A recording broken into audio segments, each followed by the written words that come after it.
नमस्कार दोस्तों खेसारी लाल यादव और भोजपुरी एक्ट्रेस सपना चौहान का नया गाना नींबू खरबूजा भइल 2 रिलीज हो चुका है, जिसने आते ही धमाल मचा दिया है। 4 घंटे के भीतर ही गाने को 6 लाख से ज्यादा व्यूज मिल चुके हैं। भोजपुरी गाने दर्शकों को खूब पसंद आते हैं।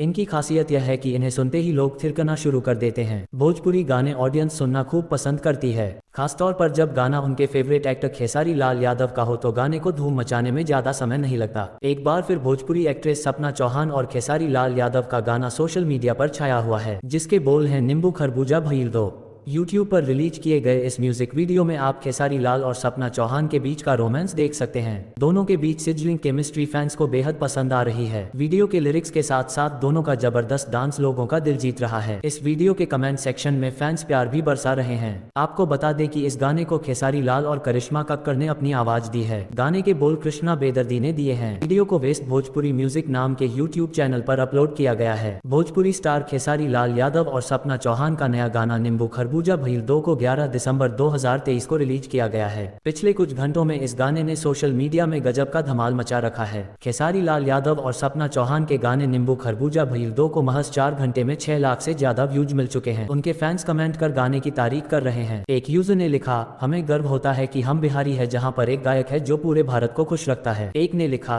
ट्रेंडिंग स्टार की जगह कोई नहीं ले सकता। खेसारी लाल यादव सिर्फ एक गायक नहीं है, वह लोगों के लिए एक इमोशन है। एक ने कमेंट किया, शायद ही कोई ऐसा भोजपुरी गीत देखकर मन में खेसारी भैया के प्रति स्नेह मन में न आया हो। जय हो भोजपुरिया भैया। दोस्तों वीडियो अच्छा लगा तो चैनल को सब्सक्राइब कीजिए। धन्यवाद।